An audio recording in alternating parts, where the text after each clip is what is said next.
పెట్టాను. సో ఆ అంశం మీద మనం మాట్లాడుకుందాం. యెహోవా ఆనందించుట. ప్రియులారా, మీ దగ్గర ఉన్నటువంటి బైబిల్ని ఓపెన్ చేయండి. సంఖ్యాకాండము 14వ అధ్యాయంలోనికి వెళ్దామండి. సంఖ్యాకాండము 14వ అధ్యాయము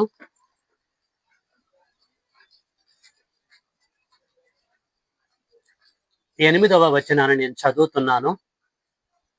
మీ బైబిల్లో మీరు చూడండి, రాసుకునేవారు రాసుకోండి. సంఖ్యాకాండము 14వ అధ్యాయము 8వ వచనం. యెహోవా మన యందు ఆనందించిన ఎడల ఆ దేశములో మనలను చేర్చి దానిని మనకిచ్చును. అది పాలు తేనెలు ప్రవహించే దేశము. చాలండి. మన అంశానికి సంబంధించిన వచన భాగాలు ఇప్పుడు మనం చదువుకున్నాము. సంఖ్యాకాండములో నుంచి. సంఖ్యాకాండాన్ని రాసింది ఎవరు? మోషే గారు. మోషే గారు పంచకాండాలు రాశారు. పంచకాండములలో ఒక కాండము సంఖ్యాకాండము. ఇక్కడ ఒక అద్భుతమైన ఇన్ఫర్మేషన్ చెబుతున్నాడు. యెహోవా మన యందు ఆనందించిన ఎడల ఆ దేశములో మనలను చేర్చి దానిని మనకిచ్చును. అది పాలు తేనెలు ప్రవహించు దేశము అని ఇక్కడ రాస్తున్నాడు. ఏంటిది? దీని అర్థం ఏంటిది?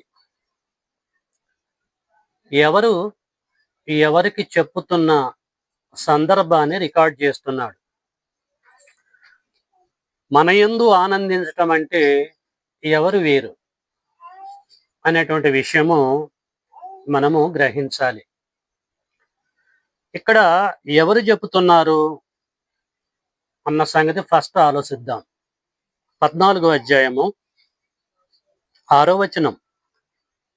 అప్పుడు దేశమును సంచరించి చూసిన వారిలో నుండిన నూను కుమారుడగు యెహోషువాయు యెఫున్నె కుమారుడగు కాలేబును బట్టలు జింపుకొని ఇశ్రాయేలీల సర్వ సమాజముతో మేము సంచరించి చూసిన దేశము మిక్కిలి మంచి దేశము, యెహోవా మన యందు ఆనందించిన ఎడల అని స్టార్ట్ చేస్తారు. ఎవరు మాట్లాడుతున్నారు? యెహోషువ అండ్ కాలేబు. యెహోషువ, కాలేబు ఎవరికి చెబుతున్నారు? మన యందు ఆనందించిన ఎడల అంటున్నాడు. మన యందంటే ఎవరి యందు అని మనం ఆలోచిస్తే అక్కడ ఇశ్రాయేలుని గురించి మాట్లాడుతున్నాడు. యెహోవా మన యందు అంటే ఇశ్రాయేలు యందు ఆనందించిన ఎడల ఆ దేశంలోనికి మనల్ని తీసుకెళ్తాడు, అందులోకి మనం ప్రవేశిస్తామని చెప్తున్నాడు. అసలు ఏంటి సందర్భము? ఎప్పటి పరిస్థితులు ఇవి అనేది మనం ఆలోచించాలి. ఈ విషయం మనకు అర్థం కావాలంటే క్రీస్తుకు పూర్వము దాదాపు 3500 సంవత్సరాల క్రితము జరిగినటువంటి ఇన్సిడెంట్ను మనము ఖచ్చితంగా తెలుసుకోవాలి. ప్రియులరా, ఇశ్రాయేలీలు 12 గోత్రికులు. ఐగుప్తు దేశంలో వీళ్ళు ఇంచుమించు 430 సంవత్సరముల నుండి 50 సంవత్సరాల వరకు బానిస జీవితాన్ని అనుభవిస్తారు. ఇశ్రాయేలీలు 12 గోత్రికులు పరాయి దేశములో పరాయి మనుషులు బానిస జీవితాన్ని గడుపుతారు. ఆ ఇశ్రాయేలీల యొక్క పితరులకి దేవుడు వాగ్దానం చేసిన ప్రకారంగా వారిని జ్ఞాపకం చేసుకొని మోషేని వారి మధ్యలో పుట్టించి మోషే ద్వారా వారందరు కూడా విడుదల కలగజేసిన సందర్భాలు అవి. ఆ ఇశ్రాయేలు జనాంగము ఐగుప్తు నుండి అరణ్య మార్గం గుండా ఎడారి భూభాగం గుండా కానాను దేశానికి వెళ్ళేటువంటి సిచ్యువేషన్ అది. ఇశ్రాయేలీలు ఇంచుమించు 40 సంవత్సరములు ప్రయాణం చేసుకుంటూ వెళ్ళి కానాన్లోనికి ప్రవేశించారు. అఫ్కోర్స్ అందరూ వెళ్ళలేదు, కాలేబు యెహోషువ తప్ప. అప్పటి సిచ్యువేషన్స్ ఇవి. జాగ్రత్తగా మీరేనండి. 40 సంవత్సరాలు వీళ్ళు ప్రయాణం చేస్తూనే ఉంటున్నారు. అనేకమైన ఇబ్బందులు, సమస్యలు, శోధనలు అనుభవించుకుంటూ ప్రయాణం చేస్తూ మూవ్ అవుతున్నారు. ఆల్మోస్ట్ ఆల్ కానాను దేశం దగ్గరలోకి సమీపంలోనికి వచ్చారు. అన్ని మజిలీలు అయిపోయినాయి. ఎదుర్కోవాల్సిన సమస్యలన్నీ ఎదుర్కొన్నారు. ప్రియులారా, పారాను అరణ్యములో దిగారండి. పారాను అరణ్యములో దిగారు. ఇశ్రాయేలీలందరూ కూడా టెంట్లు వేసుకొని రెస్ట్ తీసుకుందామని జస్ట్ ఆగారు. అయిపోయింది. ఇక అక్కడి నుంచి వాళ్ళు టెంట్లు లేపితే, మన భాషలో చెప్పాలంటే తట్టె తెపాల జరిగితే ఇక కానాను దేశంలోకి వెళ్ళటమే. ఇది సిచ్యువేషన్, లాస్ట్ మూమెంట్ అది. ఇప్పుడు దేవుడు ఏమంటాడంటే, మోషే ఒక పని చెయ్యి, మీరు ఎంత కాలము కష్టపడి వస్తున్నారు కదా, డైరెక్ట్ కానాను దేశంలోకి మీరు వెళ్తే ఎఫెక్ట్ కావచ్చు. అక్కడ సిచ్యువేషన్స్ మీకు తెలియదు. నువ్వేం చేయంటే, ఇశ్రాయేలీయుల్లో 12 గోత్రికులు కదా, గోత్రానికి ఒక్కరిని అంటే 12 నేను సెలెక్ట్ చేసుకోవాలి. గోత్ర ప్రధానులు 12 గోత్రికులలో నుంచి ఒక్కొక్కరిని సెలెక్ట్ చేసుకో, వాడు ప్రధానుడై ఉండాలి. ఈ 12 మందిని ఎందుకు సెలెక్ట్ చేయమంటున్నానంటే, మీరు ఇక్కడే ఉండండి. ఈ 12 మంది వేగుల వారుగా ఉండాలి నీకు. వీరు వెళ్ళి కానాను దేశంలోనికి సీక్రెట్ గా ఆ దేశంలోనికి ప్రవేశించి ఎవరికి తెలియకుండా, అసలు ఆ దేశం యొక్క దక్షిణ భాగం ఎలాగుంది, తూర్పు భాగం ఎలాగుంది, పడమర భాగం ఎలాగుంది, ఉత్తర భాగం ఎలాగుంది, అసలు ఏంటి సిచ్యువేషన్, అక్కడ ఉన్నటువంటి వసతులు ఏంటిది, కొండలు ఎక్కడున్నాయి, పర్వతాలు ఎక్కడున్నాయి, నదులు ఎక్కడున్నాయి, అక్కడ ఉన్నటువంటి ప్రజల పరిస్థితి ఏంటిది, సైన్స్ ఎంక్వైరీ చేయాలి. జెన్యున్ పర్సన్స్ నువ్వు పంపించేసి ఆ రిపోర్ట్ నీకు అందిన తర్వాతనే ఈ జనాంగం నువ్వు తోడుకొని పోవాలి. అలా కాకుండా గుడ్డెది శాలబడ్డట్టుగా వెళ్తే మీరు కథమైపోతారు. ఇది సిచ్యువేషన్. జాగ్రత్త సుమైన దేవుడు మోషేకి చెప్తాడు. అప్పుడు దేవుడి యొక్క మాటలలో గొప్పతనము మంచి ఉందని గ్రహించినటువంటి మోషే దేవుడు చెప్పిన ప్రకారంగా 12 మందిని సెలెక్ట్ చేస్తాడండి. ఆ 12 మందిలో కాలేబు, యెహోషువ కూడా ఉంటారు. వీరు కూడా గోత్రకర్తలే. ఈ 12 మందిని మోషే గారు ప్రేయర్ఫుల్గా వాళ్ళని అక్కడి నుంచి పంపిస్తారు. మీరు వెళ్ళి జాగ్రత్తగా చూసుకొని అన్ని అయిపోయిన తర్వాత రిపోర్ట్ పట్టుకొని రండి, అప్పుడే మేము ఇక్కడి నుంచి మూవ్ అవుతామని చెప్పేసి వాళ్ళని పంపించడం జరిగింది. ఈ 12 మంది వెళ్తారు కానాను దేశంలోనికి. ఆ దేశస్తులో తెలవకుండా, మిలిటరీ వాళ్ళగా తెలవకుండా అంత అయిపోయిన దేశాన్ని మొత్తం సంచరించేసి ఇక రిపోర్ట్ పట్టుకొని వస్తున్న సందర్భం ఇది. ఓకేనా? ఎక్కడికి రావాలి? వీళ్ళు పారారు అరణ్యంలో ఉంటే అరణ్యం దగ్గరికి వస్తున్నారు ఈ 12 మంది. జాగ్రత్తగా మీరు వినండి. 12 మంది వచ్చారు. జనులందరూ కూడా ఆశతో ఎదురు చూస్తున్నారు, ఎలాంటి రిపోర్ట్ వస్తుంది, ఏంటి సిచ్యువేషన్ అని. పాజిటివ్ వేలో ఉన్నారు కానీ నెగిటివ్ థాట్ లో లేరు. వారు ఇచ్చినటువంటి రిపోర్ట్ని బట్టి ఇక మూట ముళ్ళేది మొత్తం సర్దుకొని వెళ్ళిపోవాలి. ఇక గాడిదల మీద, గుర్రాల మీద, మరి జంతువుల మీద పెట్టుకొని వెళ్ళిపోవాలి. ఇది సిచ్యువేషన్, లాస్ట్ మజిలీ. సో ఈ 12 మంది వచ్చి మోషేతోటి, ఇశ్రాయేలీయుల పెద్దలతోటి ఏం చెప్పుతున్నారు ఒక్కసారి మనము సంఖ్యాకాండము 13వ అధ్యాయాన్ని ఓపెన్ చేసి చూద్దాం. 26వ వచనం. అట్లు వారు వెళ్ళి పారాను అరణ్యమందలి కాదేశులోనున్న మోషే అహరోనుల యొద్దకును ఇశ్రాయేలుల సర్వ సమాజం వద్దకును వచ్చి వారికిని ఆ సర్వ సమాజమునకును సమాచారము తెలియచెప్పి ఆ దేశపు పండ్లను వారికి చూపించిరి. వారతనికి తెలియపరిచినది ఏమనగా, అండర్లైన్ చేసుకోండి ఇక్కడ నుంచి. రిపోర్ట్ ఏంటంటే, నీవు మమ్మను పంపిన దేశానికి మేము వెళ్ళితిమి. ఓకే, అది పాలు తేనెలు ప్రవహించు దేశమే. దేవుడు చెప్పింది కరెక్ట్, 100%. మనకు ఆశ చూపెట్టాడు కదా, దాంట్లో తేడా లేదు. దాని పండ్లు ఇవి.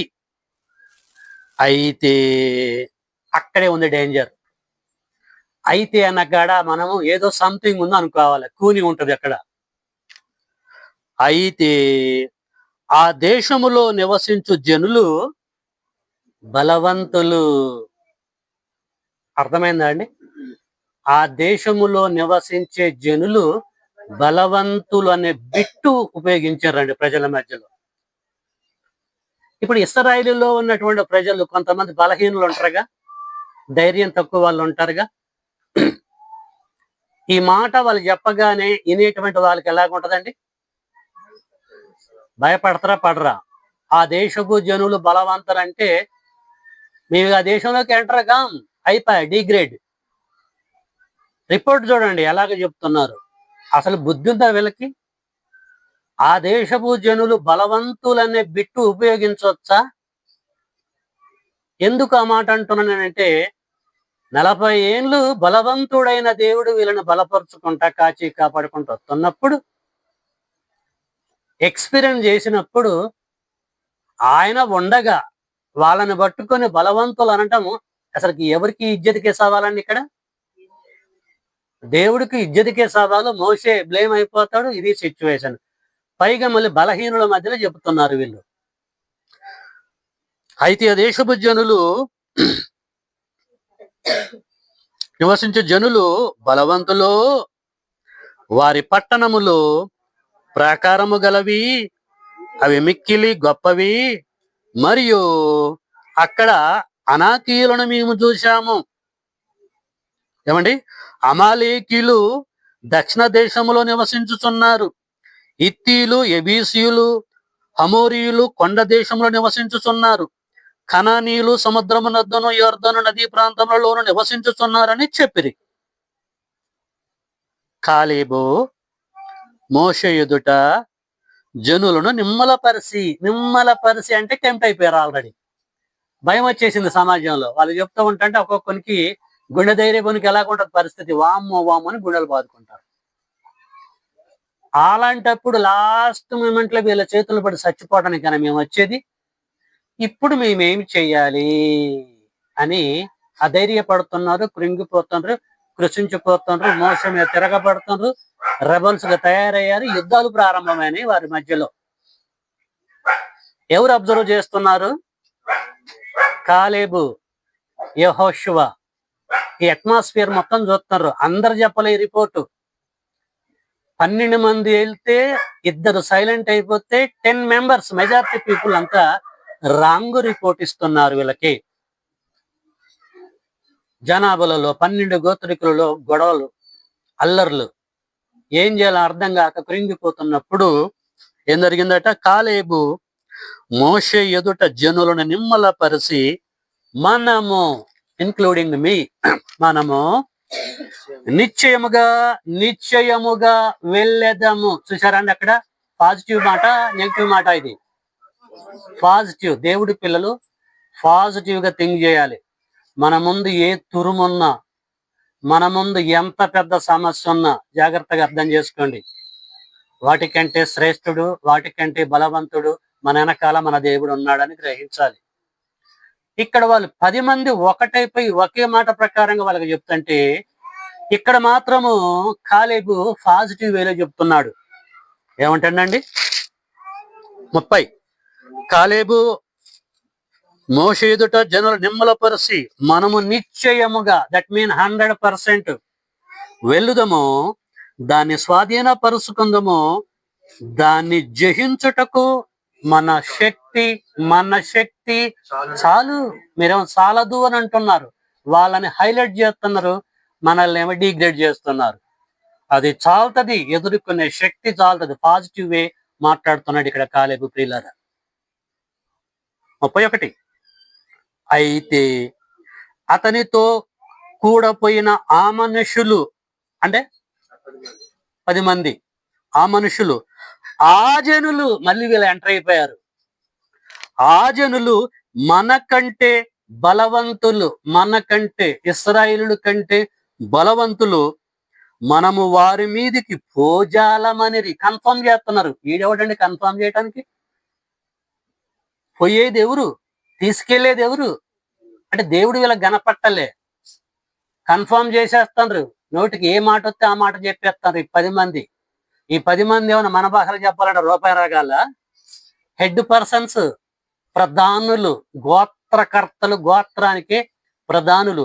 ప్రధానులు ఎంత జీనియస్గా ఉండాలండి, ఎంత స్మార్ట్గా ఉండాలి. ఈ ప్రధానులు దేవుడు చేసే అద్భుత కార్యాలు ఎన్ని చూసిర్రండి. ఐగుప్త దేశంలో దేవుడు ఎన్ని అద్భుతాలు చేశాడు. సక్సెస్ అయినరా కాలేదా? ఆకాశము నుండి ఏం గురిపించాడు, ఏం తిన్నారు వీళ్ళు తెలుసు కదా. ఏమండి, పురేడు పిట్టలను గురిపించాడు.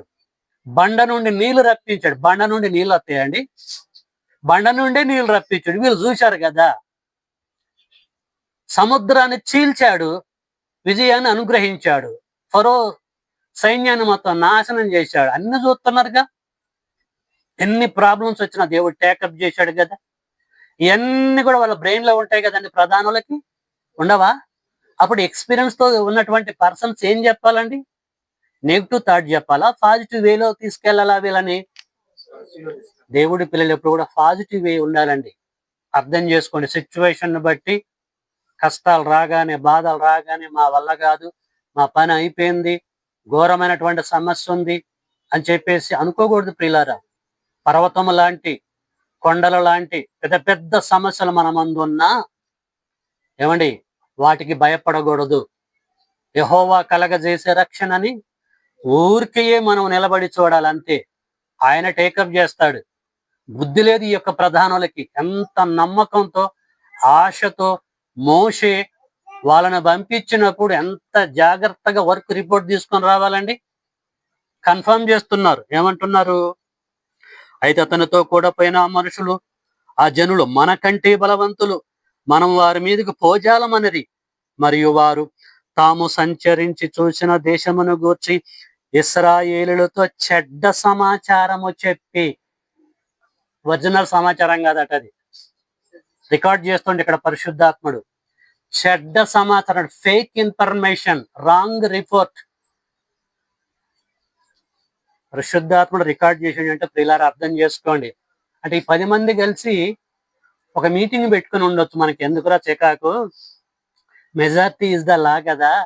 మనం చెప్పిందే మోషే వింటాడు, ప్రజలందరూ వింటారు. ఈ మాట చెప్పగానే ఇట్టించిటే మళ్ళీ మనం ఐగుప్తుకి వెళ్ళొచ్చు, అక్కడే మనకు బాగుంది, కానాను వేసి మనం పోవటము, మనం నాశనం అయిపోతాము ఆ జనుల దగ్గర అని చెప్పేసి వాళ్ళు గూడు పుటానగా మాట్లాడుకొని ఉండొచ్చు. కాబట్టి వాళ్ళందరూ ఏకమైపోయి రాంగ్ ఇన్ఫర్మేషన్ చెబుతున్నారు. రైట్. చెడ్డ సమాచారం చెప్పి, మేము సంచరించి చూసిన దేశము తన నివాసులను భక్షించు దేశము, దానిలో మాకు కనపడిన జనులందరూ ఉన్నత దేహులు, అక్కడ నెఫియుల సంబంధులైన అనాకు వంశపు నెఫియులను సూచితిమి, మా దృష్టికి మేము మిడతల వలె ఉంటిమి, వారు దృష్టికి మేము అట్లే ఉంటిమనిరి. అది ఎక్కడైనా పాజిటివ్ చెప్పారండి వాళ్ళు 10 మెంబర్స్, ఎక్కడ చెప్పలే. వాళ్ళని మేము చూస్తంటే అనాలికను చూస్తంటే మిడతల లెక్క కనపడ్డాం. బాహుబలి పిక్చర్ లో వాడు ఒకడు ఉంటుంది చూసారా, కిలికిల భాష ఏదో మాట్లాడతాడు, ఏమంటారండి వాడిని? టీవీలో నేను అప్పుడప్పుడు చూస్తా ఉంటా బిట్స్ అన్ని కూడా. వాడు ముందు జనాభా కనపడితే ఎట్లా అనుకోండి, ఆ టైపు వీళ్ళు ఊహించుకోరు ప్రియులారా, అంతా ఉట్టిదే. సో అట్లా వాళ్ళ దృష్టికి, కానాను దేశంలో ఉన్న ఆ మనుషుల దృష్టికి మేము మిడతల వలె కనపడ్డాం. ఇక మిడత బతికిద్దండి అక్కడికి వెళ్తే? కాబట్టి బతికి ఉంటే బరుసాగా దీన్ని మనం బతకొచ్చు, అటే వెళ్ళిపోదామని రాంగ్ ఇన్ఫర్మేషన్ ప్రియులారా అందిస్తూ ఉంటున్నారు. కడుపు మండిపోతుందండి. ఎవరికి? మిగతా జెన్యూన్ పర్సన్స్, నమ్మకమైనటువంటి కాలేబు యెహోషువలకి. వీరు దేవుడి పిల్లలు. అంతా అబ్జర్వ్ చేస్తూ ఉంటున్నారు. ఏం చేయాలో అర్థం కావట్లేదు. 10 మంది ఒకటైపోయారు, ఇద్దరు ఒకటైపోతున్నారు. దేవుడు పక్షాన వాళ్ళుండి లోపట మంటలు మండి అగ్నిపర్వతం పేలిపోయి ఏం మాట్లాడుతున్నారో వాళ్ళు మాట్లాడిన తర్వాత విని ఏం మాట్లాడుతున్నారో చూద్దాం. ఓకే, 14వ అధ్యాయం. అప్పుడు ఆ సర్వ సమాజము ఎలుగెత్తి కేకలు వేసెను. ప్రజలు ఆ రాత్రి ఎలుగెత్తి ఏడ్చిరి. మరియు ఇశ్రాయేలీయులందరూ మోషే అహరోనుల పైన సనుగుకొనిరి. ఆ సర్వ సమాజము, అయ్యో, ఐగుప్తులో మేము ఎలా చావలేదు, ఈ అరణ్యమందు మేము ఎలా చావలేదు, మేము కత్తివాత పడినట్లు యెహోవా మమ్మను ఈ దేశంలోనికి ఎలా తీసుకొని వచ్చెను, మా భార్యలు మా పిల్లలు కొల్లపోవుదురు, తిరిగి ఐగుప్తుకు వెళ్ళుట మాకు మేలు కాదా ఇలాంటి సిచ్యువేషన్ లో అని వారితో అనిరి. చూసారండి రిజల్ట్ ఎలాగ మారుతుంది. యూటర్న్ తీసుకునే పొజిషన్ ఏర్పడింది. మరి అంతే ఉంటది కదా. Majority is the law. అందరు ఒకటైనప్పుడు వీళ్ళు మాత్రం ఏం చేస్తారు? చికాకు చేస్తే చంపిస్తే పొజిషన్ లో ఉంది అందరూ కలిసి వీళ్ళిద్దరిని. అక్కడికి వెళ్ళటమే బెటర్, మనకి ఎందుకు లేని చికాకు అని చెప్పేసి అందరూ ఒక నిర్ణయానికి వచ్చారండి. ఒకరికొకరు మాట్లాడుకుంటూ ఉంటున్నారు. 4, వారు మనము నాయకుణ్ణి ఒక్కరిని నియమించుకొని అంటే ఈ నాయకుడు ఏమైంది ఇప్పుడు? మోషే అయిపోయింది కదా. మోషేను పక్కకు పెడుతున్నారు. తేడా అలాగే ఉంటది సంఘాలలో కూడా. చికాకు చేసినమో కొంతమంది సెలెక్ట్ చేసుకుంటారు. కొన్ని సంఘాలన్నీ అలాగే స్పైల్ అయిపోతాయి. అర్థమవుతుందా అండి? ఇక్కడ అంటున్నారు, కనీసం చెప్పటలే వాళ్ళే ప్లాన్ చేసుకుంటారు. ఏమరు? మనము నాయకుని ఒకను నియమించుకొని ఐగుప్తునికి తిరిగి వెళ్ళుదామని ఒకరితో ఒకడు చెప్పుకొనగా ఇలాంటి సిచ్యువేషన్ మొత్తం బ్యాడ్ అయిపోయింది. చెప్పుకొనగా మోషే అహరోనులు ఇశ్రాయేలుల సర్వ సమాజ సంఘము ఎదుట సాగిలపడ్డారు. సాగిలపడటం అంటే కాళ్ళ మీద పడుతున్నారు. లీడర్స్ ఏమైపోయారండి ఇప్పుడు? కాళ్ళ బేరానికి వచ్చారు. ఇప్పుడు ఇంతకాలం రండి కూర్చున్నారేంటి అని చెప్పేసి అనేటోళ్ళు ఇప్పుడు ఏం చేశారట? కాళ్ళ బేరానికి వచ్చారట. కాళ్ళ బేరానికి రాకపోతే తిరిగి అందరు వెళ్ళిపోయేటట్టుంది. మూల దర్దుకొని పోయి. అప్పుడు నాయకుడిగా ఇతను నియమించిన దేవుడు ఊరుకుంటాడా మోషేని? కాదు. ఇప్పుడు ఏం చేయాలి నాయకుడు? కాళ్ళు పట్టుకోవడం కాదు, ఏదైనా చేయాలి. ఎలక్షన్లు వచ్చినప్పుడు ఎంపీలు ఎమ్మెల్యేలు ఏం చేస్తారండి? కాళ్ళు పట్టుకుంటారు. పిల్లలు 1కి పోయినా 2కి పోయినా కడుగుతారు. అవునా కదా? మరి అంతే గెలవాలి వాడు. సేమ్ సిచ్యువేషన్ అండి. ఇక్కడ వీళ్ళు సాగిలపడ్డరాట. మోషే అహరోను ఎంతవరకు చదివానండి? 6. అప్పుడు దేశమును సంచరించి చూసిన వారిలో నుండి 5 కానించి మోషే అహరోనులు ఇశ్రాయేలుల సర్వ సంఘము ఎదుట సాగిలపడిరి. అప్పుడు దేశమును సంచరించి చూసిన వారిలో నుండిన నూను కుమారుడగు యెహోషువయు ప్లస్ యెఫున్నె కుమారుడగు కాలేబును బట్టలు చింపుకొని, ఆత్మ తట్టుకోలేకపోయింది వీళ్ళిద్దరికి, బట్టలు చింపుకొని ఇశ్రాయేలుల సర్వ సమాజముతో మేము సంచరించి చూసిన దేశము మిక్కిలి మంచి దేశము. యెహోవా అండర్లైన్ చేసుకోండి. యెహోవా మన యందు ఆనందించిన ఎడల ఆ దేశములో మనల్ని చేర్చి దానిని మనకిచ్చును. అది పాలు తేనెలు ప్రవహించు దేశము. అదండి. ఏం చేయాలో అర్థం కాని మూమెంట్ లో దేవుడు పక్షాన వీళ్ళు నిలబడి సిచ్యువేషన్ బ్యాడ్గా మారిపోతున్నప్పుడు కాలేబు యెహోషువలు బట్టలు జింపుకొని కాళ్ళ మీద పడి, ఓకే మేమేమంటున్నామంటే వాళ్ళు ఇచ్చిన రిపోర్ట్ అంతా కరెక్టే, ఎవ్రీథింగ్ ఓకే, పెద్ద సమస్యే, పెద్ద మనుషులే, కొండల లాంటి వారు, పర్వతాల లాంటి వారు, భయంకరమైన జనాంగం ఏం కాదంటలేదు. ఎన్ని సమస్యలు మన ముందున్నా, కానాను దేశంలో ఉన్న, no need to worry about them, about all. దేని గురించి కూడా మనం భయపడవలసిన అవసరం లేదు. ఒకటి మాత్రం చెప్తున్నా, ఏంటది? యెహోవా మన యందు ఆనందించిన ఎడల. సూపర్ బిట్ అన్నమాట ఇది. ఎన్ని సమస్యలు ఉన్నా నీ ముందు యెహోవా మన యందు ఆనందించిన ఎడల ఖచ్చితంగా ఆ దేశంలోనికి మనల్ని ప్రవేశింపజేస్తాడు. ఆ దేశాన్ని మనకిస్తాడు. అది పాలు తేనెలు ప్రవహించు దేశం అని చెప్పేసి అన్నాడండి. ఏమర్థమైంది మీకు ఇక్కడ? ఏమర్థమైందండి? ఎన్ని సమస్యలు ఉన్నా సరే నో ప్రాబ్లం, అసలు వాటి వైపు మనం చూడొద్దు.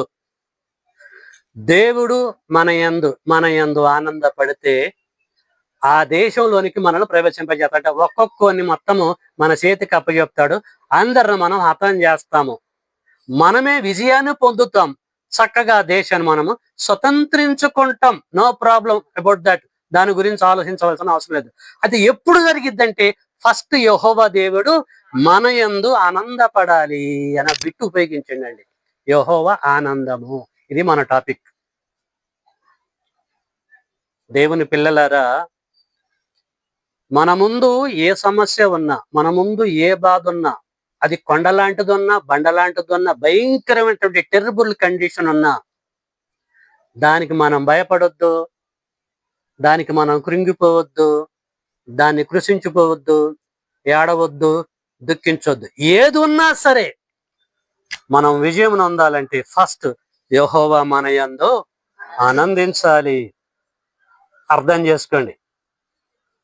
యెహోవా మన యందు ఆనందించాలి, యెహోవా వారి యందు ఆనందించాలి. ఆనందిస్తే ఉన్న సమస్యలు మొత్తం సెట్ చేసి ఆ దేశాన్ని వాళ్ళకిస్తాడు.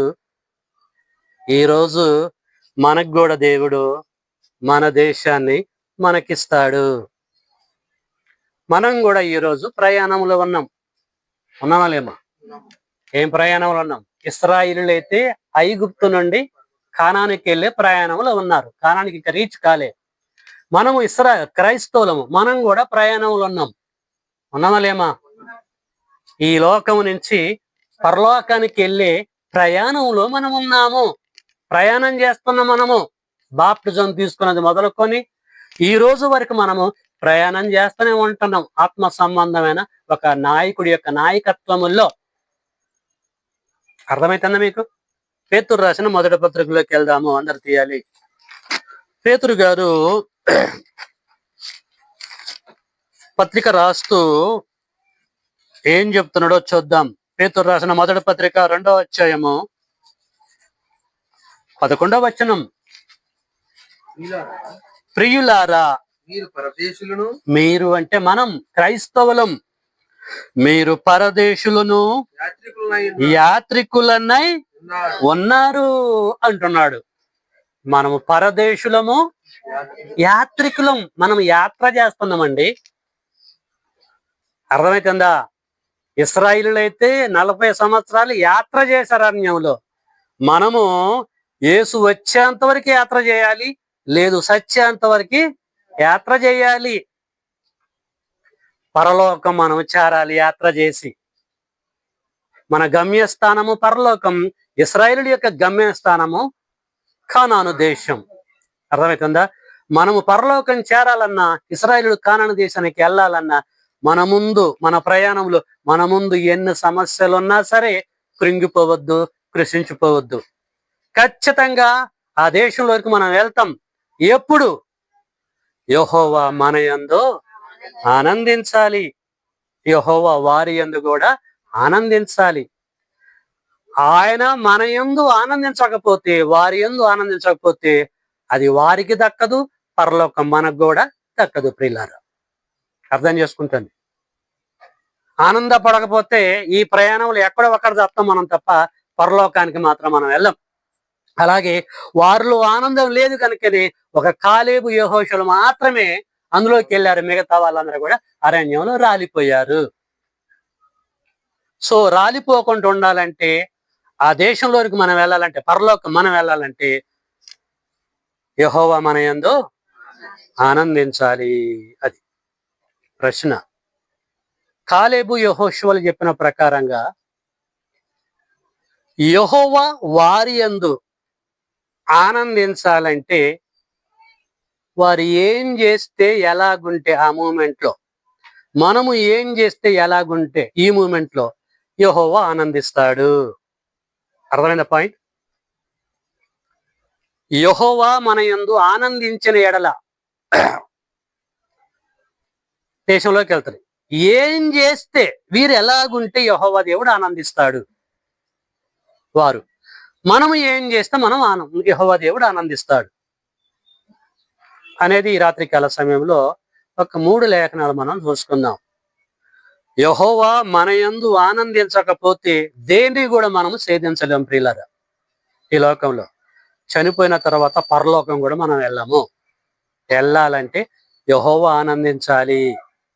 యెహోవా ఆనందించాలంటే మన బ్రతుకులు ఎలాగుండాలి, ఇశ్రాయేలీయుల యొక్క బ్రతుకులు ఆ టైంలో ఎలాగుండాలి చూసుకుందాం.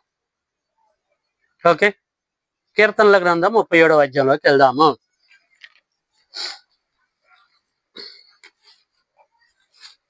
అందరు తీయాలి. కీర్తనల గ్రంథం 37లో దైవజనుడు, దేవుని యొక్క సేవకుడు ఏం చెప్తున్నాడో చూద్దాము. 37వ అధ్యాయము 23. జాగ్రత్తగా మీరు అండర్లైన్ చేసుకోండి. ఒకని నడత యెహోవా చేతనే, లాస్ట్కి వచ్చేవాళ్ళు ఇమ్మీడియట్ గా కూర్చోవాలా. ఒకని నడత యెహోవా చేతనే స్థిరపరచబడును, వాని ప్రవర్తన చూచి ఆయన ఆనందించును. అదండి, యెహోవా మన యందు ఆనందించాలంటే, యెహోవా ఇశ్రాయేలు యందు ఆనందించాలంటే ఏం చెప్తుండే ఇక్కడ దేవుడు సేవకుడు ద్వారా? ఒకని నడత యెహోవా చేతనే స్థిరపరచబడుతుంది, వాని ప్రవర్తన చూసి ఆయన ఆనందించును. మన యందు ఆయన ఆనందం పడాలంటే, మనల్ని చూసి ఆయన ఆనందపడాలంటే ఫస్ట్ మన ప్రవర్తనను చూసుకోవాలి. మనం ప్రవర్తన అంటే క్యారెక్టర్. నా ప్రవర్తన ఎలాగుంది, నా సమస్యలో నుంచి నేను బయటపడాలంటే, సమస్యగా ఉండకుండా ఉండాలంటే, సమస్య నేను ఛేదించుకుంటూ ముందుకెళ్ళాలంటే యెహోవా నా యందు ఆనందపడాలి. యెహోవా నా యందు ఆనందంగా ఉండాలంటే నా ప్రవర్తన ఫస్ట్ ఎలాగుంది, that is the most important thing. మన ప్రవర్తన బాగలేదనుకోండి, మన క్యారెక్టర్ బాగలేదనుకోండి, చిన్న సమస్య కూడా పర్వతం లెక్క ఉంటుంది. చిన్న చిన్న సిచ్యువేషన్లు కూడా కొండ లెక్క ఉంటాయి. మన ప్రవర్తన బాగుందనుకోండి, మన క్యారెక్టర్ బాగుందనుకోండి, ఈ ప్రయాణంలో మన ముందు ఏ పెద్ద సమస్య ఉన్నా ప్రాబ్లం కాదు.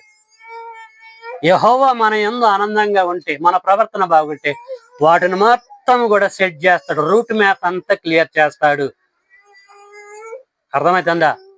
మన ప్రవర్తన బాగుంటే, ఫర్ యువర్ కైండ్ ఇన్ఫర్మేషన్, మన క్యారెక్టర్ లేచినది మొదలుకొని రాత్రి పడుకునేంత వరకు మన క్యారెక్టర్ బాగుంటే మన క్యారెక్టర్ ను దేవుడు చూస్తాడు.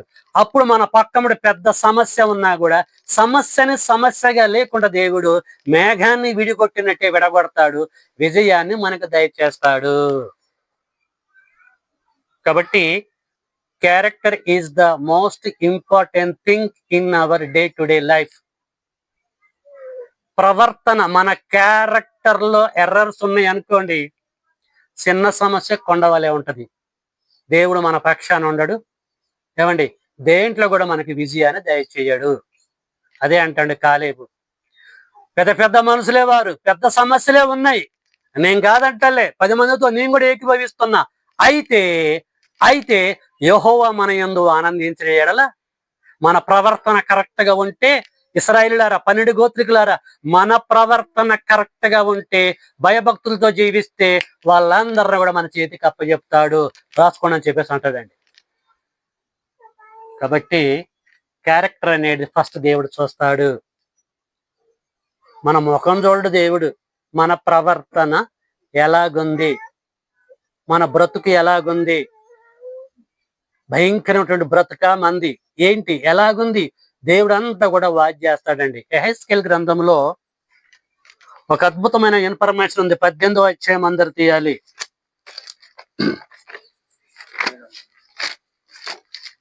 యెహెజ్కేలు గ్రంథము 18వ అధ్యాయము 23. అతని నీతిని బట్టి అతని నీతిని బట్టి అతని బ్రతుకును దుష్టులు మరణము నొందుట చేత నాకేమాత్రమైన సంతోషం కలిగిద్దా, వారి ప్రవర్తనని దిద్దుకొని బ్రతుకుటయే నాకు ఆనందము అని అంటుండండి. అర్థమైందండి? దుష్టుడు తన దుష్టత్వంలోనే జీవించి చచ్చిపోతే కాదురా నాకు ఆనందం. మీలో నేను ఆనందపడాలంటే మీరు ఏం చేయాలి తెలుసా? మీ ప్రవర్తనను దిద్దుకోవాలి. మీ ప్రవర్తనను దిద్దుకొని సన్మార్గంలో మీరు ఉండగలిగితే అదే నాకు ఆనందం అని చెప్పేసి అంటాడు ప్రియులారా. అర్థమవుతుందండి? క్యారెక్టర్ కి ఇంత గొప్పతనం ఉందండి. క్యాష్ పోయినా సంపాదించుకుంటాం మనం, జాగ్రత్తగా వినండి. సంపాదించిన క్యాష్ పోగొట్టుకున్న సంపాదించుకుంటాం, కానీ క్యారెక్టర్ పోయిందనుకో వన్స్, దాన్ని సంపాదించుకోవటం హైలీ ఇంపాసిబుల్. గోడ గట్టటము చాలా కష్టం, పడగొట్టటము చాలా ఈజీ. క్యారెక్టర్ సంపాదించుకోవటం అంటే చాలా కష్టం అండి. పోగొట్టుకోవటము చాలా ఈజీ ప్రియులారా. కనుక క్యారెక్టర్ మనము కాపాడుకోవాలి. ఎవరిలోనైతే కరెక్ట్ అయినటువంటి క్యారెక్టర్ ఉంటుందో దానిని బట్టి యెహోవా దేవుడు ఆనందపడతాడట ప్రియమైన దేవుని పిల్లలు. కాబట్టి యెహోవా మన యందు ఆనందించిన ఎడల, ఏమంటండి కాలేబు? యెహోవా మన యందు ఆనందించిన ఎడల ఆ దేశంలోనికి మనల్ని ప్రవేశించును. ఆ దేశము పాలు తేనెలు ప్రవహించు దేశము. ఆనందించాలంటే మన ప్రవర్తనను మనం మార్చుకోవాలి, మన మైండ్ సెట్ ను మనం మార్చుకోవాలి, దేవుణ్ణి గొప్పవాడిగా మనం చూపించాలి. గొప్పవాడిగా చేసి విశ్వాసంతో మనం ముందుకు సాగితే ఒక్కొక్కను మనకు అప్పచెప్పడని చెప్పేసి అంటూ ఉంటున్నాడు కాలేబండు యెహోషువ. కాబట్టి మన యందు దేవుడు ఆనందంగా ఉన్నాడా లేడా అని చెప్పేసి ప్రియులారా మనము ఈ రాత్రి కాల సమయంలో ఆలోచించాలి. ఓకే, రెండో విషయం, రైట్, కీర్తనల గ్రంథము 147వ అధ్యాయంలోనికి వెళ్దాము.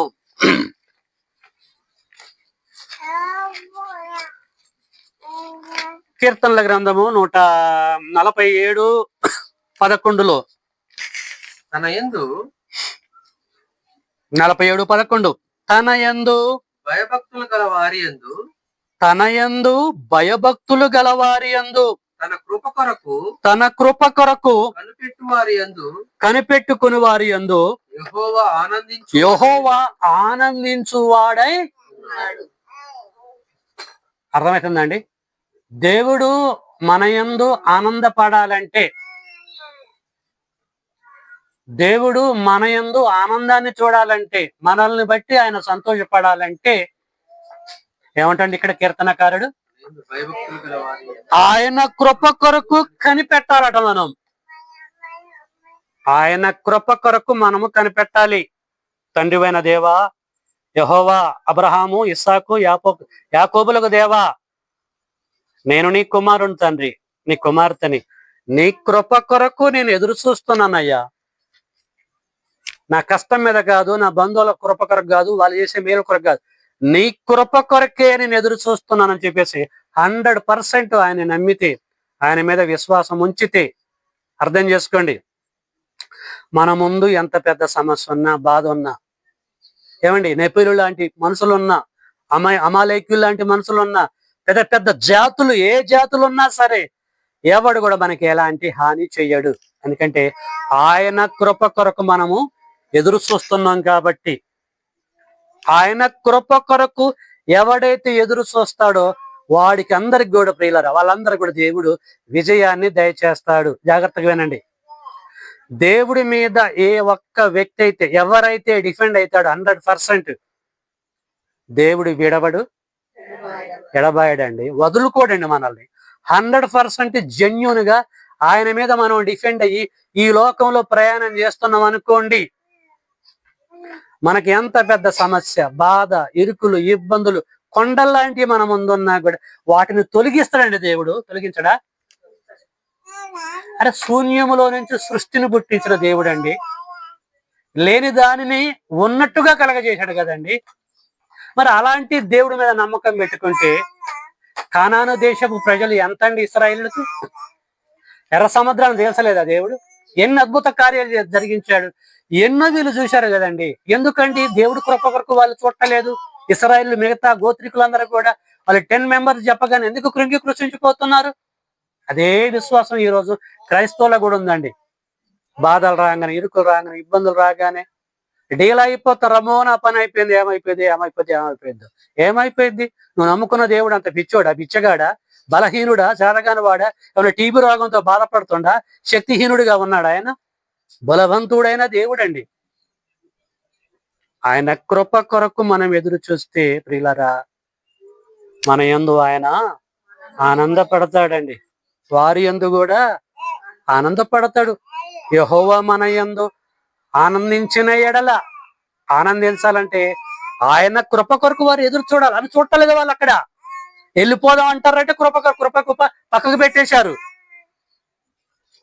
కాబట్టి వాళ్ళు బలహీనులైనటువంటి పరిస్థితి ఏర్పడి ఆ మూమెంట్ లో బూస్టింగ్ ఇస్తూ ఉంటున్నాడు కాలేబు యెహోషువ. ప్రియులారా, దేవుని పిల్లలు దేవుని కృప కొరకు ఎదురు చూడాలి, లేచిన మొదలుకొని రాత్రి పడుకునేంత వరకు. యెషయా గ్రంథంలో దేవుడు ఏం చెప్పినో చూద్దాం. 64:4 దేవుడు యెషయా ప్రవక్త ద్వారా ఒక అద్భుతమైనటువంటి విషయాన్ని తెలియజేస్తాడు. యెషయా గ్రంథం 64:4 అండి. తన కొరకు ఏమండి? తన కొరకు కనిపెట్టు వాని విషయమై. ఇక్కడ మీరు జాగ్రత్తగా ఆలోచించాలి, మీ మనసులు ఎక్కడికో పంపించొద్దు. తన కొరకు కనిపెట్టువాని విషయమై నీవు తప్ప తన కార్యమును సఫలము చేయు మరి ఏ దేవుణ్ణి ఎవడును ఏ కాలమున చూచి ఉండలేదు. అటు దేవుడు కలడన్న సమాచారము మనుషులకు వినపడలేదు. అట్టి సంగతి వారికి తెలిసి ఉండలేదు. అదండి. ఏమర్థమైంది మీకు? ఇక్కడ ప్లెయిన్ గా చదివితే అర్థం కాదు, డీఫీగా చదివి అందులో ఉన్న సారం గ్రహిస్తే అర్థమైంది. ఇక్కడ అంటున్నాడు, తన కొరకు కనిపెట్టువాని విషయమై నువ్వు తప్ప తన కార్యాన్ని సఫలము చేయు మరి ఏ దేవుడు లేడు. 100% ఆయన మీద డిపెండ్ అయితేనాట నీ ముందు ఎంత పెద్ద తిమింగ్లం ఉన్నా, ఎంత పెద్ద సమస్య ఉన్నా, వారు వన్ సైడ్ అని అంటుండే ఇక్కడ యెషయా. ఆ స్థాయికి రావాలండి మనము. ఎంత పెద్ద సమస్య మన ముందున్న, బాధ ఉన్నా ఇంకా నిలబడాలటండి. అదొచ్చి మనకి ఢీకుని మళ్ళీ వెళ్ళిపోవడమే తప్ప మనం పడిపోవద్దట. ఎందుకంటే మనం ఆయన ఏందో నమ్మిక ఉంచుతున్నాం గనుక. నా తండ్రి నాకు తోడుగా ఉండగా ఆప్రిల్ వీడు ఎంత సున్నతి లేనటువంటి వాడన్నాడు. ఎవరిని? గొలియాతుని పట్టుకొని. గొలియాత్ ఎంత, దావీదు ఎంత? ఏమండి, ఒడిశాల దాంతో ఒక్క రాయితోని మటర్ చేస్తారా అండి ఎవడన్నా? ఏమనుకుంటా పోయింది తెలుసా? యుద్ధము దావీదు దానిలే. దావీదు అంటే చిత్సాఫే. యుద్ధము యెహోవాది అన్నాడు. వారు వన్ సైడ్ అయిపోయింది. ఒక్కటే రాయి ముందుకెళ్తా ఉంటాడు. ఒడిశాలు తిప్పుకుంటా వాడు వస్తున్నాడు.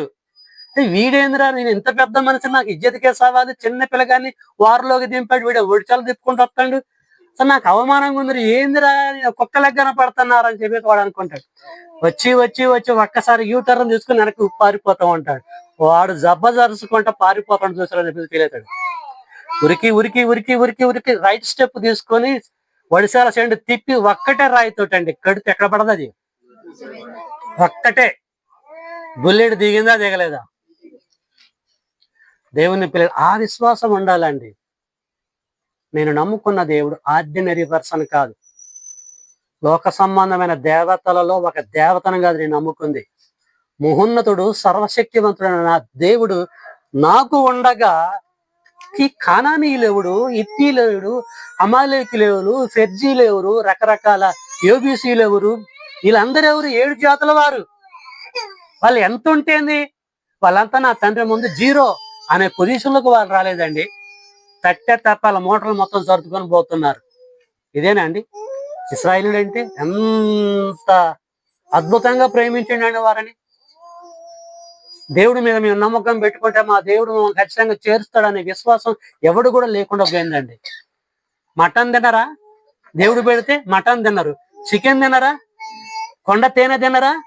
అన్ని పెట్టి వాళ్ళ సాధిండండి. అన్ని మర్చిపోయారు. విశ్వాస ఘాతుకులు ఇశ్రాయేలీయులు. ఏం చేయాలో అర్థం కాక కాలేబు యెహోషులు బట్టలు చింపుకొని యెహోవా మన యందు ఆనందించిన ఎడల ఆ దేశంలోనికి మనల్ని ప్రవేశింపజేస్తాడు. ఆ దేశం పాలు తేనెలు ప్రవేశ దేశం. అయితే ఫస్ట్ దేవుడు మన యందు ఆనందించాలంటే విశ్వాసంతో మనం ముందుకు సాగాలి. సైనికుల వల్ల ముందుకు సాగాలి. వెనక చూడొద్దు. నాగడ మీద చెయ్యి పెట్టి వెనకకు చూడొద్దు. యేసు అదే అంటాడు కదా, నాగడ మీద చెయ్యి పెట్టి వెనకకు చూడువాడు నాకు పాత్రుడు కాదు, ముందుకే వెళ్ళాలి. కాబట్టి ప్రేమైన దేవుని బిడ్డలారా, యెహోవా మన యందు ఆనందించాలంటే ఏం చేయాలండి? తన కృప కొరకు కనిపెట్టుకుంటూ మనము ఉండాలి. అప్పుడు దేవుడు అన్ని విషయాలలో మన యందు ఆనందపడతాడు. ఓకే, 3వ విషయాన్ని మనం చూసుకుందాం. ఇర్మియా గ్రంథము 9వ అధ్యాయంలోకి వెళ్దాం. అందరు తీయాలి, త్వరగానే క్లోజ్ చేస్తా. ఇర్మియా గ్రంథము 9వ అధ్యాయము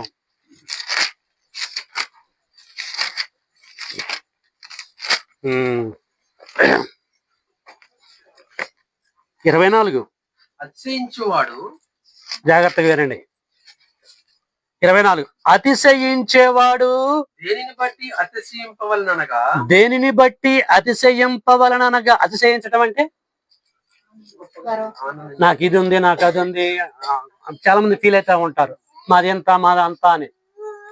ఇక్కడ అంటున్నాడు దేవుడు ఇర్మియా ద్వారా, అతిశయించేవాడు అసలు దేనిని బట్టి అతిశయింపవలనగా, భూమి మీద కృప చూపుచు నీతి న్యాయములు జరిగించుచున్న యెహోవాను నేనే అని గ్రహించి. ఇక్కడ అండర్లైన్ చేసుకోండి. భూమి మీద కృప చూపుచు నీతి న్యాయములు జరిగించుచున్న యెహోవాను నేనే అని గ్రహించి నన్ను దేవుడు అంటాడు, నన్ను పరిశీలనగా తెలుసుకొనుటను బట్టి అతిశయించాలి. అప్పుడు నేనేం చేస్తా తెలుసా? అట్టి వారిలో నేను ఆనందించు వాడనని యెహోవా డైరెక్ట్ గా సెలవిస్తున్నాడు. అది యెహోవా మన యందు ఆనందించాలంటే, యెహోవా ఇశ్రాయేలు యందు ఆనందించాలంటే, అటు వారు కాని మనం కాని ఏం చేయాలటండి? యెహోవాని జాగ్రత్తగా పరిశీలనగా తెలుసుకోవాలట. మనమందరం కూడా, వారందరూ కూడా జాగ్రత్తగా యెహోవాని పరిశీలనగా తెలుసుకోవాలట. మనం తెలుసుకుంటున్నాం కదా దేవుణ్ణి, యెహోవాని తెలుసుకుంటున్నామా? తెలుసుకోవట్లేదా? ఎట్ట తెలుసుకుంటున్నాము? ప్లేన్ గా తెలుసుకుంటే కుదరదట ఆయన దగ్గర. మన ఏందో ఆనందపడ్డాట. పరిశీలనగా తెలుసుకోవాలి. సీరే కొనేటప్పుడు పరిశీలనగా తెలుసుకుంటామా? పైపైన తెలుసుకుంటామా? జాకెట్ కొనేటప్పుడు పరిశీలనగా తెలుసుకుంటామా? పైపైన తెలుసుకుంటామా? ఒక కాటు కొనేటప్పుడు, సబ్బు కొనేటప్పుడు, ఏదైనా సరే లోక సంబంధంగా ఏది కొనాలన్నా పరిశీలన చేసి పరిశీలనగా తెలుసుకుంటాం. అంత ఎందుకంటే ఇంటికి కూరగాయలు వచ్చినప్పుడు కూడా ఈ ముదురులా, పుచ్చులా, వాడిపోయినాయా, ఎండిపోయినాయా పరిశీలన చేస్తామా చేయమా? పరిశీలనగా చూసి ఇగో ఇది జోకండి అని చెప్పేసి అంటాం. దేవుడు అంటాడు, నన్ను కూడా మీరు ప్లేన్ కాదు, లైట్ కాదు తెలుసుకోవాలంటే పరిశీలనగా తెలుసుకోవాలి. పరిశీలన అట్లా తెలుసుకుంటున్నాం అండి మనం. యెషయా గారు అంటారు, యెహోవా గ్రంథమును పరిశీలనగా తెలుసుకొనుడి. గ్రంథము చదివేటప్పుడు పరిశీలనగా తెలుసుకోవాలి. గ్రంథాన్ని పరిశీలనగా చదువుతూ ఉంటే ఆ పరిశీలన బట్టి యెహోవా దేవుడు మనకు అర్థమవుతుంది. యెహోవా దొరుకు కాలమందు ఆయనను మీరు వెతకండి. యెహోవా దొరకటానికి కూడా ఒక కాలం ఉంది. ఆయన మనకి దొరకాలంటే ప్లేన్కి కాదు, పరిశీలనగా ఎతకాలి. దేవుని పిల్లలారా, దేవుడు అదే కోరుకుంటున్నాడు. తల్లిదండ్రులు ఒక్కొక్కసారి పిల్లలు బళ్ళలోకి వెళ్ళి ఇంటికి వచ్చినప్పుడు ఇంత తల్లిదండ్రులు ఉంటారు కదా, మమ్మీ అని పిలుచుకుంటారు. వాళ్ళు వీళ్ళ ఇంట్లోనే ఉంటారు. నేను ఎక్కడున్నా ఒక్కడ దాని ఏమంటారు, దాక్కుందామో, వీడు తెలుసుకుంటాడా తెలుసుకోడా అని చెప్పేసి తలుపు సాటును మంచం కింద ఎక్కడో ఒక డోర్ పక్కన ఉంటారు. వాళ్ళు మమ్మీ మమ్మీ అని పిలుచుకుంటూ వచ్చేసి ఎక్కడున్నావు ఎక్కడున్నా అని చెప్పేసి వాళ్ళు పరిశీలన చేస్తా ఉంటారు. వాళ్ళు పరిశీలన చేసి మనల్ని చూడాలని మనం ఆశపడతాం. అర్థమైతే మీకు? డైరెక్ట్ రాగానే కనపడాలని ఎవరు ఇష్టపడరు. ఎందుకంటే ప్రేమ. వీడు నన్ను తెలుసుకుంటాడా తెలుసుకోడా, నా దగ్గరకు వస్తాడా రాడా అనే ఆలోచన మనకు ఉంటది. అలాగే మన దేవుడు కూడా ఆయన మనం తెలుసుకోవాలంటే పరిశీలనతో తెలుసుకోవాలట. పరిశీలనతో ఎవడైతే ఆయన్ని తెలుసుకోవడానికి సిద్ధంగా ఉంటాడో వాని యందు ఆయన ఆనందపడతాడు. అది పైపైన చదివితే కాదు. ఇంత సబ్జెక్ట్ ఉందండి బైబిల్లో. దేవుని పిల్లలారా, మనము పరిశీలనతో తెలుసుకోవాలి, ఆయన్ని గ్రహించాలి, ఆయన్ని మనము సంపాదించుకోవాలి. ఇశ్రాయేలు యొక్క పరిస్థితి అప్పుడు ఎలాగుందంటే పరిశీలనతో ఆయన్ని తెలుసుకోవటంలే ఒక ఆర్డినరీ వ్యక్తిగా థింక్ చేశారు కనుక ఆయన బలం గుర్తు రాకుండా పోయింది. వాళ్ళకు భయపడి వాళ్ళు యూటర్న్ తీసుకుని వెళ్ళిపోవడానికి సిద్ధంగా ఉన్నారు.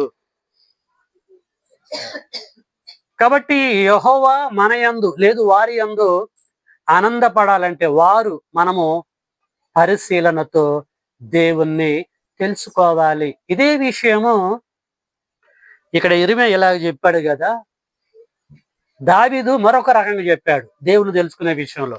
ఏం చెప్పాడు? కీర్తనల గ్రంథము 53వ అధ్యాయము 2వ వచనం చదువుదాము. 53:2 అండి, అందరు తీయాలండి. కీర్తనల గ్రంథం 53:2 వివేకము కలిగి దేవుణ్ణి వెతుకువారు కలరేమో అని దేవుడు ఆకాశము నుండి చూచి నరులను పరిశీలించిండు. అయితే రిజల్ట్ ఏందట? వారందరూ దారి తొలగి బొత్తిగా చెడి ఉన్నారు, ఒక్కడునో తప్పకుండా అందరూ చెడి ఉన్నారు. చాలండి. మనము దేవుణ్ణి ఎలా ఎతకాలనుకుంటారండి? వివేకము కలిగి, వివేకముతో మనం ఎతకాలట. అక్కడ ఇర్మీయా ఏం చెప్పాడు? పరిశీలనతో దేవుని తెలుసుకోవాలట. అయితే దీన్ని బట్టి మనకి ఏమర్థమైందంటే ఫారాను అరణ్యములో ఉన్న ఇశ్రాయేలీలమ్మ, ఫారాను అరణ్యములో ఉన్న ఇశ్రాయేలీలు పరిశీలనతో దేవుణ్ణి తెలుసుకోలేనప్పుడు, వివేకముతో దేవుణ్ణి ఎతకలేదు. కాబట్టి ఆ ఇన్ఫర్మేషన్ అందిపోయింది కాలేబు యెహోషువలకి. వీళ్ళు చెత్త వెధవలు, మన భాషలు చెప్పాలంటే వేస్ట్ గాళ్ళు, అవిశ్వాసులు. ఎట్లయితే కూరుతుంది, కుదరదు. యెహోవా మన యందు ఆనందించిన ఎడల ఆ దేశంలోనికి మనల్ని ప్రవేశింపజేస్తాడు. ఆయన మన యందు ఆనందించకపోతే ఒక్కొక్కని లేపేస్తాడు. ఇక్కడ అంతే, జాగ్రత్త అని చెప్పేసి ఆజ్ఞలు జారీ చేశాడు. సేమ్ టు సేమ్ అంతే మన పరిస్థితి కూడా అంతే ప్రియులారా. వివేకంతో దేవుని ఎతకాలి, పరిశీలనతో దేవుని ఎతకాలి. మనం ఏం చేస్తున్నాం అంటే పైపైన దేవుని ఎతుకుతున్నాం కనుక ఆ గొప్పతనాన్ని గ్రహించలేకపోతున్నాం. చిన్న సమస్య మనకి పెద్ద సమస్య కనపడుతుంది. చిన్న సమస్య మన దృష్టిలో భూతద్దంలో పెద్ద పర్వతంలాగా కనపడుతుంది కనుక కృంగిపోతున్నాం. అబ్బా, ఈ దెబ్బతోటి అయిపోతుంది నా పని ఘోరం అయిపోతుంది, నేను జీరోలకి వెళ్ళిపోతున్నాను నేను అక్కడికి వెళ్ళిపోతున్నాను, నన్ను చాప్టర్ క్లోజ్ అని చెప్పేసి మనము ఫీల్ అయిపోతూ ఉంటాను చిన్న చిన్న సమస్యలు రాగానే ప్రియులారా. అదే మన యందు దేవుడు ఆనందపడితే, మనలో విశ్వాసం ఉంటే హ్యాపీగా దేవుడు మొత్తం సెట్ చేస్తూ ఉంటాడు. ఆ విశ్వాసం మనకు ఉంది కనుకనే ఈ రోజు వరకు మనం జీవించగలిగాము. ప్రియమైన దేవుని బిడ్డలారా, మన యందు దేవుడు ఆనందపడుతున్నాడు కనుకనే ఈ 2025ని క్రాస్ చేసుకుని 2026లకు మనం రాగలిగాము. ఓకే, చివరిగా ఒక లేఖనం చూసుకుని మనము ముగించుకుందాము. మత్తయి సువార్త 3వ అధ్యాయము 17వ వచనం. యేసుక్రీస్తు వారి విషయంలో మరియు తండ్రి అయిన దేవుడు ఏం చెప్పాడో చూద్దాం. మత్తయి సువార్త 3వ అధ్యాయము 17వ వచనం, లాస్ట్ రెఫరెన్స్ 3:17. మరియు ఇదిగో ఈయన నా ప్రియ కుమారుడు, ఆ ఈయనే అది కామా ఉంటే కామా, పుల్ స్టాప్ ఉంటే పుల్ స్టాప్. మరియు ఇదిగో ఈయనే నా ప్రియ కుమారుడు, నా బిల్లవడ్ సన్, ఈయన యందు నేను ఆనందించుచున్నానని ఒక శబ్దము ఆకాశము నుండి. చాలండి. యేసుక్రీస్తు వారిని పట్టుకొని తండ్రి అయిన దేవుడు ఏమన్నాడు తెలుసా? ఇతనే, మరి ఎవడు కాదు, ఇతనే అంటే దాని అర్థం ఏందండి? ఈ ఊర్లో వీడు ఒక్కడే మంచోడు అంటే మిగతా వారి పరిస్థితి ఏంటిది అన్నట్టే కదా. ఇక్కడ అంటాండి, ఇక్కడ దేవుడు ఈయనే నా ప్రియ కుమారుడు, బిల్లవడ్ సన్, ఈయన యందు నేను ఆనందపడుతున్నాననే బిట్టు ఉపయోగించాడు. ఆయన యందు ఈయన దేనిని బట్టి ఆనందపడ్డాడు?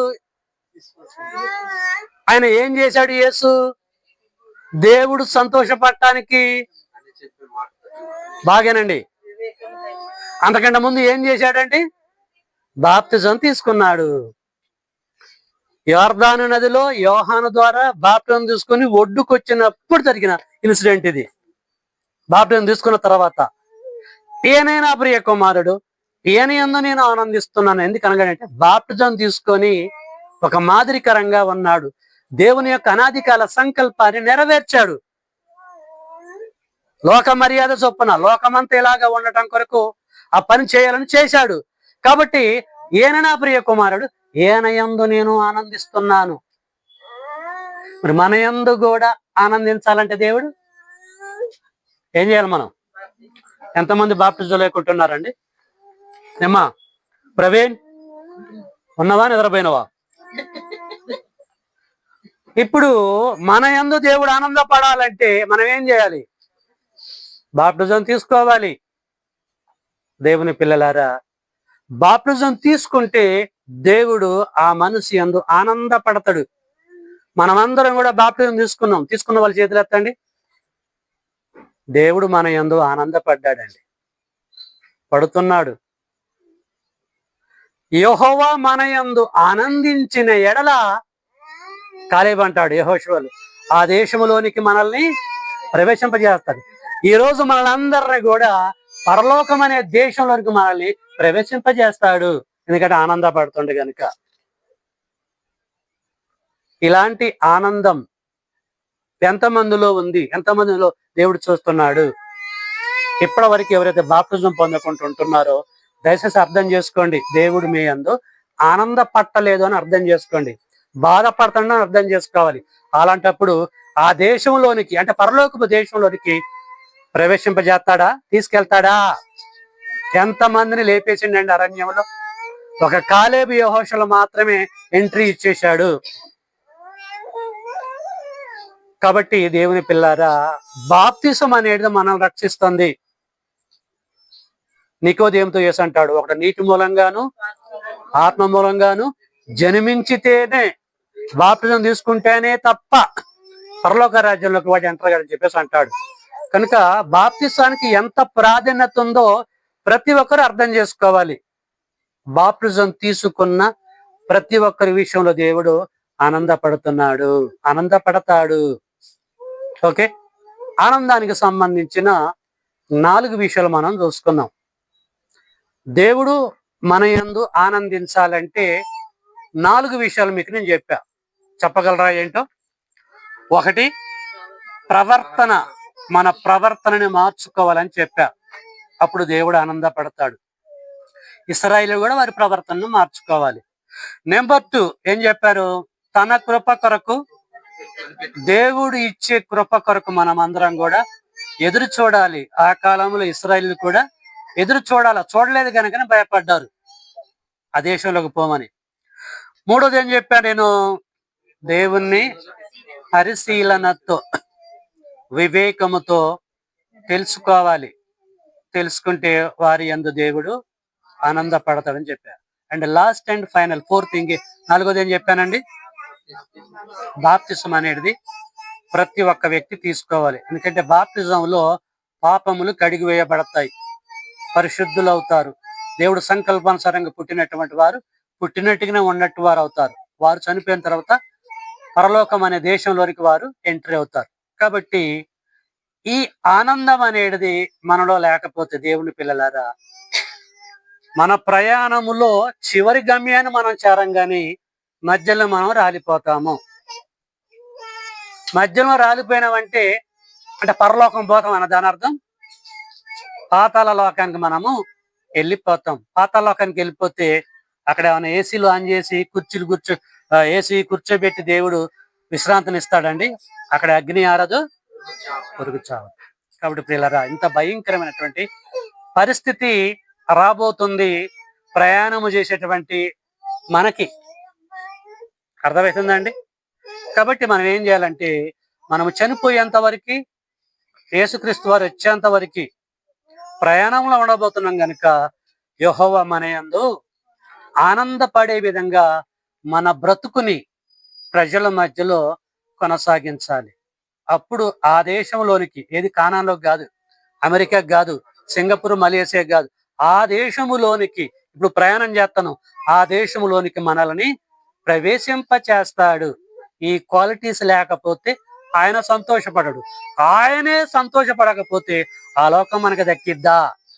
కాబట్టి ఆలోచిద్దాం, అర్థం చేసుకుందాం. మన ప్రయాణాన్ని చివరి వరకు కొనసాగించుకోవడానికి సిద్ధపడదాము. జాగ్రత్తగా మనం విన్నటువంటి మనం విన్నదాన్ని వదిలిపెట్టకుండా విన్నదాని ప్రకారంగా ప్రవర్తించుదాం. యెహోవా యొక్క ఆనందము ఇదే. అర్థమైందండి? మన టాపిక్ ఏంటిది? యెహోవా ఆనందం ఇదే, ఆనందించుట. ఓకే, చక్కగా మనం విన్న దాని ప్రకారంగా ఈ లోకంలో బ్రతుకుదాము. Thank you for your attention. May God bless you all. మీ అందరికీ వందనములు.